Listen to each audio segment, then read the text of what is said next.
एक बड़े से हाथी को एक छोटी सी छड़ी के द्वारा कंट्रोल किया जाता है, लेकिन क्या वो छड़ी उस हाथी से बड़ी है? बिल्कुल भी नहीं। एक छोटी सी मोमबत्ती बहुत से अंधेरे को खत्म करती है, लेकिन क्या वो मोमबत्ती अंधेरे से बड़ी होती है? बिल्कुल भी नहीं। एक बड़े से पहाड़ को एक बिजली पल भर में तोड़ देती है, लेकिन क्या वो बिजली उस पहाड़ से बड़ी होती है? बिल्कुल भी नहीं। कहने का मतलब साफ है कि बड़ा होना मैटर नहीं करता, मैटर करता है पावरफुल होना। और इस वीडियो में मैं आपको कुछ ऐसे रूल्स बताऊंगा जो कि आपको पावरफुल बनाएंगे। इन रूल्स को फॉलो करने के बाद में सब लोग आपकी इज्जत करेंगे। भीड़ में आप एक अलग इंसान बनकर दिखोगे। लोगों का आपको देखने का जो नजरिया है वो पूरी तरह से बदल जाएगा इन नियमों को समझने के बाद में। ये रूल्स आपको बाहर से चंचल और अंदर से चतुर और चालाक बनाएंगे। मैं चाहता हूँ कि मेरा कोई भी सब्सक्राइबर सीधा साधा बनकर ना रहे, कोई भी उसे बेवकूफ़ ना बना दे। सब लोग उसकी इज्जत करें और करेंगे भी सही अगर आप इन नियमों को समझ गए तो। और ये इस वीडियो का पार्ट 2 है। अगर आपने पार्ट 1 अभी तक नहीं देखा है तो इस वीडियो को देखने के बाद में ज़रूर देखना। लिंक आपको डिस्क्रिप्शन में मिल जाएगी। हम बात करते हैं पहले नियम की, और पहला नियम कहता है बहस से नहीं बल्कि अपने कामों से जीतो। एक समझदार इंसान, एक सज्जन कभी भी आर्ग्यूमेंट नहीं करता। बुद्धिमान लोग जो होते हैं वो कभी भी अपनी बातों से जीतने की कोशिश नहीं करते, वे हमेशा अपने कामों से जीतने की कोशिश करते हैं। MS धोनी से सीखो अपने काम से जवाब देना, कभी भी बहस ना करना। सामने वाली टीम का प्लेयर चाहे कुछ भी कहता रहे, MS धोनी कभी भी उस वक्त मुंह से जवाब नहीं देते। वो हमेशा अपने काम से जवाब देते हैं और मुंह तोड़ जवाब देते हैं। और जब भी जवाब देते हैं सामने वाली टीम की बोलती बंद हो जाती है। देखो, शब्द जो होते हैं वो चवन्नी के 100 मिलते हैं। बहस करके बातों से अगर आप जीत भी गए तो जो जीत होगी वो खोखली होगी, क्योंकि सामने वाले के अंदर अभी भी वो गुस्सा, वो डाउट भरा होगा। और हर कोई जानता है कि बहस करने के जोश में, अपनी बात को मनवाने में हम कुछ भी कह देते हैं। इसीलिए किसी को भी कुछ भी समझाने की जरूरत नहीं है। अपने काम से उन्हें जवाब दो, अपना काम करके दिखाओ। दूसरा नियम कहता है खुद को नए सांचे में ढालें। एक इंसान को गिरगिट और पानी की तरह होना चाहिए। उसे पानी की तरह किसी भी माहौल में तुरंत ढल जाना चाहिए, और गिरगिट की तरह जैसा माहौल वैसे आप बन जाएं। विद्वानों के बीच विद्वान बने और संतों के बीच संत। ये सबका दिल जीतने की एक बहुत ही पावरफुल कला है। समान लोग को आकर्षित करते हैं। आप जिससे भी मिलें, जिससे भी काम निकलवाना हो, जिसको भी इम्प्रेस करना हो, उसके जैसे बन जाएं। गंभीर या मजाकिया व्यक्तियों की बातों का उन्हीं के अंदाज में जवाब दें। एक अच्छा एक्टर कभी भी आंसू बहाने का नाटक कर सकता है। भले उसके दिल में कोई फीलिंग नहीं होती है, लेकिन वो अपनी फीलिंग्स को कुछ इस तरीके से शो करता है जिससे कि दूसरे प्रभावित हो। कई बार थोड़ी सी एक्टिंग करना आपको बचा लेगा, और कई बार एक्टिंग ना करना आपके लिए घातक साबित हो सकता है। जैसे अगर एक नेता अपनी सच्ची फीलिंग बता दे तो शायद वो ज़्यादा टाइम तक शासन नहीं कर सकता। इसीलिए खुद पर काबू करना सीखे। पानी की तरह बने, एक एक्टर की तरह लचीले बने जो अपने चेहरे पर मन चाहा भाव ला सकता है। तीसरा नियम कहता है दुखी और बदकिस्मत लोगों से बचें। आप किसी दूसरे के दुख से मर सकते हो। ये लोग जो होते हैं ये संक्रामक होते हैं। इनके दुख आपको लग सकते हैं। हो सकता है कि आपको लगे कि आप डूबते आदमी की मदद कर रहे हो, लेकिन याद रखें कि ऐसा करने से आप सिर्फ अपनी मुश्किलें बढ़ा रहे हो। बदकिस्मत लोग बदकिस्मती को अपनी तरफ आकर्षित करते हैं। अगर आप उनकी मदद करेंगे तो बदकिस्मती आपकी तरफ भी आकर्षित हो सकती है। इसीलिए सुखी और खुशकिस्मत लोगों के साथ रहें। आप में से कई लोग शायद ऐसा सोच रहे होंगे कि मैं ऐसा क्यों कह रहा हूँ कि इनकी मदद करने में हमें सावधान रहना चाहिए। देखो, हम ये सोचते हैं कि उन्हें मुसीबत से उबारना, उनकी आदतें बदलना एक नेकी का काम होगा, लेकिन अक्सर उनकी आदतें हम में आ जाती है। उनको बदलने की बजाय हम बदल जाते हैं। इसका रीज़न ये है कि इंसान जिन भी लोगों के साथ में रहता है उनके मूड, भावनाओं और सोचने के तरीकों का उस पर बहुत असर पड़ता है। और सबसे बड़ी सच्चाई तो ये है कि बदकिस्मत लोगों की बदकिस्मती उनकी खुद की मूर्खता के कारण आती है। अगर अभी आप उनकी मदद कर भी देंगे तो वो अपनी मूर्खता से फिर से अपनी किस्मत खराब कर लेंगे। और शायद अगर आप पैसों से उनकी मदद करोगे तो आपके पैसे कभी वापस भी नहीं आएंगे। मैंने भी पहले कई बदकिस्मत लोगों की मदद की है, लेकिन अपनी मूर्खता के कारण वे अभी भी वैसे ही हैं जैसे पहले थे, और बल्कि उनकी बदकिस्मती का मेरे अंदर असर हुआ है। मैंने अपना पैसा गंवा दिया और अभी तक वापस नहीं आया। तो खुशकिस्मत लोगों को पहचाने और उनके साथ में रहें। उनकी किस्मत, उनकी आदतें, उनकी फीलिंग्स सब आपके अंदर आ जाएगी। और ज़्यादा अच्छे बनकर दुखी और बदकिस्मत लोगों में अपना कीमती टाइम और एनर्जी वेस्ट ना करें। फोर्थ रूल कहता है अपनी शक्तियों को केंद्रित करें। क्या आपने कभी ये सोचा है कि ज़्यादातर टैलेंटेड लोग अपनी लाइफ में ज़्यादा कुछ बड़ा नहीं कर पाते, और वहीं नॉर्मल लोग कई बार जीनियस बन जाते हैं? इस सवाल का जवाब छिपा हुआ है गौतम बुद्धा की एक लाइन में कि 100 जगहों पर 1-1 फुट गड्ढा खोदने से पानी नहीं मिलता, बल्कि एक ही जगह पर 100 फुट गड्ढा खोदने से पानी मिलता है। और रॉबर्ट ग्रीन कहते हैं कि केंद्रित प्रयासों की जीत होती है और निखरे हुए प्रयासों की हार होती है। यानी कि फोकस्ड प्रैक्टिस की जीत होती है और अलग अलग जगहों पर प्रैक्टिस करने से हार होती है। बहुत से काम करने वाला व्यक्ति कभी भी औसत से ज़्यादा ऊपर नहीं उठ पाता, और यही कारण है कि कई बार जो लोग हमें बहुत ही टैलेंटेड दिखते हैं वे अपनी ज़िंदगी में ज़्यादा कुछ बड़ा नहीं कर पाते। जिन भी लोगों का इंटरेस्ट मल्टीपल चीज़ों में होता है, उनका दुर्भाग्य ये होता है कि वे हर काम में हाथ तो डालते हैं, लेकिन किसी भी एक काम पर उनकी मजबूत पकड़ नहीं होती है। किसी भी एक फील्ड में वो बहुत कुछ बड़ा नहीं कर पाते हैं। एकाग्रता से हाई पोजीशन मिलती है और इंसान बहुत आगे तक जाता है। और रॉबर्ट ग्रीन कहते हैं कि एकाग्रता को बिखराव से ज़्यादा बहुमूल्य माने। अपनी शक्तियों को केंद्रित करें, यानी अपनी सारी पावर को एक जगह पर फोकस करें।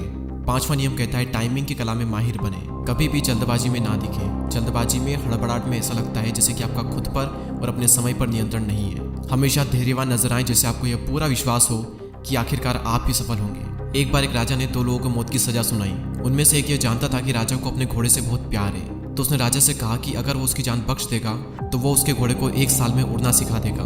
और राजा ये बात सुनकर बहुत ही खुश हो गया कि वो दुनिया के इकलौते उड़ने वाले घोड़े की सवारी कर पाएगा, और वो इस बात के लिए तैयार हो गया।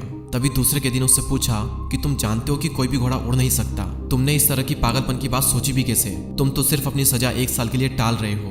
तभी पहला कैदी बोला कि ऐसी बात नहीं है, मैंने खुद को आज़ाद करने के 4 मौके दिए हैं। पहली बात कि राजा भी 1 साल के भीतर मर सकता है और शायद मेरी जो सजा है वो कैंसिल हो जाए। दूसरी बात कि मैं भी 1 साल के भीतर प्रकृति की मौत से मर सकता हूँ। तीसरी बात यह कि 1 साल के भीतर घोड़ा भी मर सकता है और शायद मेरी सजा कैंसिल कर दी जाए। और चौथी बात कि क्या पता मैं घोड़े को उड़ना ही सिखा दूं, किस टाइम पर कैसे बिहेव करना है और क्या बोलना है। अगर आपने ये सीख लिया तो आप टाइमिंग की कला में माहिर बनकर काफ़ी शक्तिशाली और शातिर बन सकते हो। हम बाज का एग्जाम्पल लेते हैं। बाज धैर्य से, शांति से ऊपर आसमान में चक्कर लगाता है। वो अपनी शक्तिशाली आंखों से सब कुछ देख लेता है। नीचे के लोगों को पता तक नहीं होता कि वो उन्हें देख रहा है। और जब सही टाइम आता है तब बाज इतनी तेजी से नीचे झपट्टा मारता है कि उससे बचा ही नहीं जा सकता।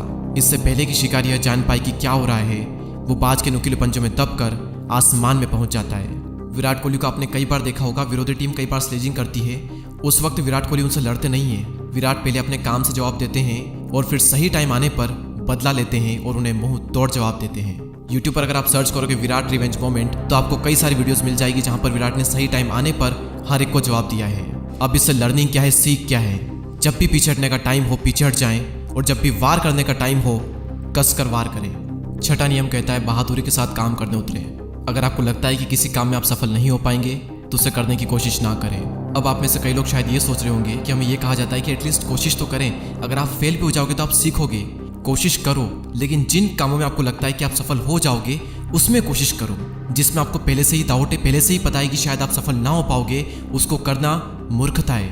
आपकी शंका, आपकी हिचक, आपका डाउट सफलता में बाधा डालेगा। एक बहुत ही खतरनाक चीज़ है। बेहतर यही होगा कि बहादुरी के साथ मैदान में उतरें।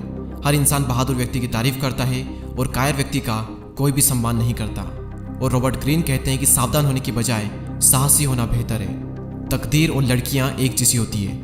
साफ साफ दिखाई देता है कि तकदीर बहादुर लोगों का साथ देती है और कायर लोगों के पास भी नहीं भटकती।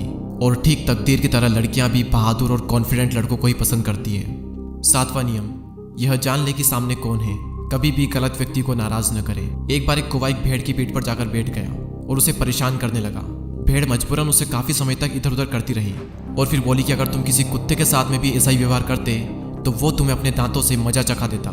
इस बात पर कौवे ने जवाब दिया कि मैं सिर्फ कमजोर लोगों को सताता हूँ और शक्तिशाली लोगों की चापलूसी करता हूँ। मुझे पता है कि मुझे किसके साथ कैसा व्यवहार करना है। इस कौवे की तरह आपको किसी को सताना तो नहीं है, लेकिन ध्यान रहे कि कुत्ते की पीठ पर बैठने मत चले जाना। दुनिया में कई तरह के लोग होते हैं। ये कभी मत सोचना कि हर व्यक्ति पर आपकी एक ही रणनीति काम करेगी। कुछ लोगों के साथ में अगर आप धोखा या चालबाजी करोगे तो कई बार वो बदला लेने के लिए अपनी पूरी जिंदगी लगा देंगे। वे भेड़ की खाल में भेड़िए होते हैं। अपने शिकार और विरोधियों को सावधानी से चुने। कभी भी गलत व्यक्ति को नाराज न करें। जिंदगी में आपका सामना कई तरह के विरोधियों, मूर्खों और शिकारों से होगा। अगर आप ये जान लेते हो कि कौन भेड़ है और कौन लोमड़ी है, कौन खरगोश है और कौन बाज है और कौन गिद्ध है, अगर आप ये जान लेते हो तो शक्ति की दुनिया में आप काफी आगे जाओगे। रॉबर्ट ग्रीन कहते हैं कि अगर आप हर व्यक्ति से एक सा व्यवहार करेंगे तो आपका जीवन दुख भरा रहेगा। और याद रखें कि कितना ही महत्वहीन या फिर छोटा व्यक्ति क्यों ना हो, वो भी कभी ना कभी आपके काम आ सकता है। लेकिन अगर आपने कभी उसका अपमान किया है तो आपके काम कभी नहीं आएगा। गलतियों को अक्सर माफ कर दिया जाता है, लेकिन अपमान को कभी माफ नहीं किया जाता। हमारी जो सेल्फ रेस्पेक्ट होती है, हमारा जो गर्व होता है, वो इसे हमेशा याद रखता है। इसलिए कभी भी गलत व्यक्ति को नाराज न करें और न ही किसी का अपमान करें। 8वां और बहुत ही पावरफुल नियम, जो चीजें आप पा न सकें उनका तिरस्कार करें। उन्हें नजरअंदाज करना ही सर्वश्रेष्ठ प्रतिशोध है। आपने अपनी जिंदगी में कई बार ये बात नोटिस की होगी कि हमारी इच्छा के अक्सर विपरीत परिणाम होते हैं। आप किसी चीज को जितना ज्यादा चाहते हो, आप उसका जितना ज्यादा पीछा करते हो, वो चीज आपसे उतनी ही दूर भागती है। और शायद इसका कारण ये हो सकता है कि आपका जो इंटरेस्ट है वो बहुत ही स्ट्रांग है, क्योंकि इससे कई बार लोग अजीब महसूस करते हैं और कई बार तो डर भी जाते हैं। अनियंत्रित इच्छा से आप कमजोर, अयोग्य और दयनीय नजर आते हैं। तो सवाल यहाँ पर आता है कि हम करें क्या? जैसा कि इस नियम का नाम है, जो आप पा ना सके उसे इग्नोर करें। इग्नोर करना ही सबसे बड़ा प्रतिशोध है, सबसे बड़ा बदला है। जिस भी इंसान को आप चाहते हो उसमें इंटरेस्ट ना दिखाएं। क्योंकि कई बार इग्नोर करने से ज़्यादा भाव ना देने से वैल्यू बढ़ती है। और जब आपकी वैल्यू बढ़ेगी तो शायद जो आप पाना चाहते हो वो आपको मिल भी जाए आपकी हाई वैल्यू की वजह से। और ज़िंदगी में कई बार ऐसा होगा कि आप जो चाहते हो वो आपको ना भी मिले, तो जो ना मिले उसे स्वीकार करो और उसे इग्नोर करो और ज़िंदगी में आगे बढ़ो। मैं एक बार फिर से ये सारे नियम रिवाइज करा देता हूँ। पहला नियम कहता है बहस से नहीं बल्कि अपने कामों से जीतो। दूसरा नियम कहता है खुद को नए सांचे में ढालें, यानी पानी की तरह बन जाए। तीसरा नियम दुखी और बदकिस्मत लोगों से बचें। चौथा नियम अपनी शक्तियों को केंद्रित करें। पांचवा टाइमिंग की कला में माहिर बने। छठा नियम बहादुरी के साथ काम करने उतरें। सातवां नियम यह जान ले कि सामने कौन है, गलत व्यक्ति को कभी भी नाराज न करें। और आठवां नियम कहता है जो चीज़ आप पा न सकें उनका तिरस्कार करें, उन्हें नज़रअंदाज करना ही सर्वश्रेष्ठ प्रतिशोध है। अगर आपने इस वीडियो का पार्ट 1 नहीं देखा है तो ऊपर आई कार्ड में, एंड स्क्रीन में या फिर नीचे डिस्क्रिप्शन में आपको लिंक मिल जाएगी। एक बार उस वीडियो को भी जरूर देखें। और ये सभी रूल्स जो कि मैंने आपको बताए हैं ये लिए गए हैं 48 लॉज ऑफ पावर बुक से। अगर आप इस बुक को पढ़ना चाहते हो तो डिस्क्रिप्शन में लिंक है। ये बुक हिंदी और इंग्लिश दोनों में अवेलेबल है। और इस वीडियो को शेयर करें अपने सीधे साधे दोस्तों के साथ में, ताकि वे भी चतुर और चालाक बन पाएं। और हमसे जुड़ने के लिए सब्सक्राइब करके बेल आइकन को प्रेस करें। मैं मिलूंगा आपसे अगले वीडियो में, तब तक के लिए जय हिंद, जय भारत।